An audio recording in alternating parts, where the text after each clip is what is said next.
Yo, how's everyone doing? Welcome back for some more Forza Horizon 3. Today I'm sharing with you the 1972 Chevy Nova, aka the Hoonigan Napalm Nova, and obviously this is another car from the Hoonigan car pack in Forza Horizon 3, so we're going to start off in the Forza Vista, where I'm going to showcase the car and also show you how the paint changes when you customize it, just for anyone who has not bought this car pack yet, in case that's something that might bother you or might be something that you want to know. But then we're going to move over to some racing gameplay, and finally we're going to end off with plenty of free roam gameplay so you can see how this car performs out on the open streets and also hear the sounds of this thing. But this is another car from this car pack that I really enjoy. I love the car. The Chevy Nova is a really awesome muscle car, and they have it properly listed.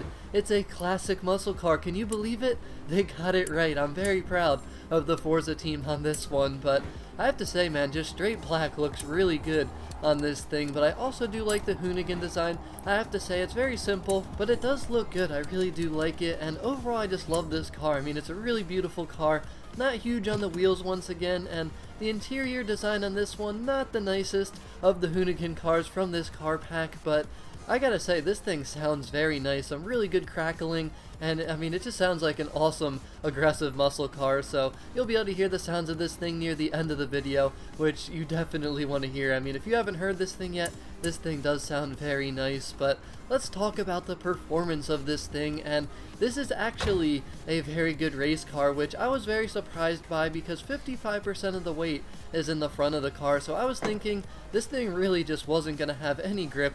I mean, being rear-wheel drive, it makes over 500 torque, a little bit under 500 horsepower, so it's a very torquey motor, and it weighs almost 3,600 pounds, so it is pretty heavy. We're at the bottom of the A-Class, which is perfect for this thing. I feel like the A-Class is a really good classic muscle car class for some reason, but this thing's a lot of fun to drive because not only can it race, but it can also drift. I mean, even though the grip is good enough to race, it's very driftable as well. I gotta say, I had a ton of fun drifting this thing, and it wasn't too bad at all. Like, it's not like the Twerk Stallion where you can just easily just go into a turn drifting, because you do generally have to use your handbrake, whereas with the Twerk Stallion, honestly, you didn't even need to use your handbrake. Just go into the corner, not full throttle, and then hit it full throttle, and that thing would just be drifting. So this thing, it takes a little bit more to get it into a drift and to initiate the drift, but once you're drifting, man, this thing's very controllable.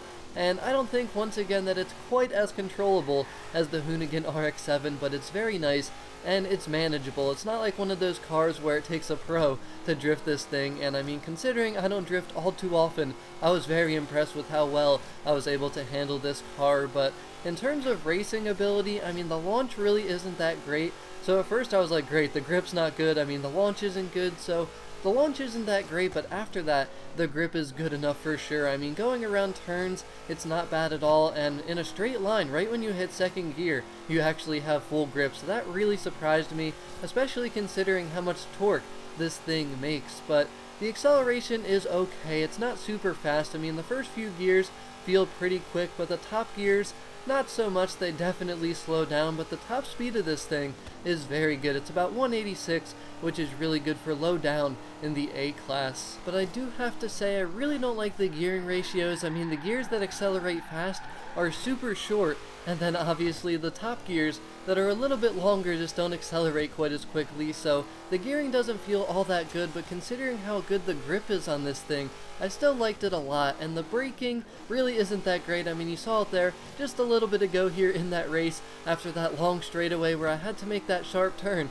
This thing did not like braking for that turn at all, so the braking's certainly not the best. Now, the handling, it does turn well, but the car seems to have a lot of sway, and certainly something I noticed with a lot of the older cars in Forza Horizon 3, but this one's controllable, but it just feels weird. It feels different, and the handling's not perfect because of that, but it's pretty good overall. Now, it is a decent race car, but it's certainly not the best, and it's certainly fun to race, but it's also not the most fun to race, so I think I actually enjoyed drifting this thing more than I did racing. I mean, I like it for racing, but it just not really set up for that, I guess. I mean, the gearing ratios are the main thing, just the way it's set up with that. If I tune this thing to the top of the A-Class, I'm sure that I would love it for racing, but the way it is just stock, I mean, this is a very good drift car.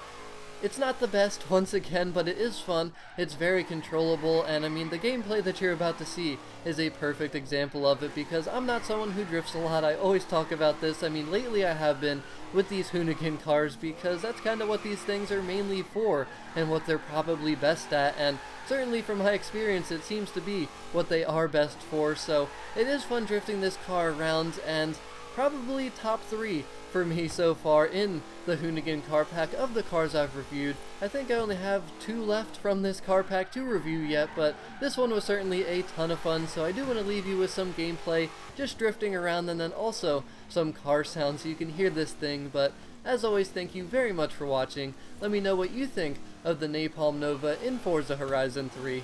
But have a wonderful rest of your day, and I'll talk to y'all again very soon. Peace out.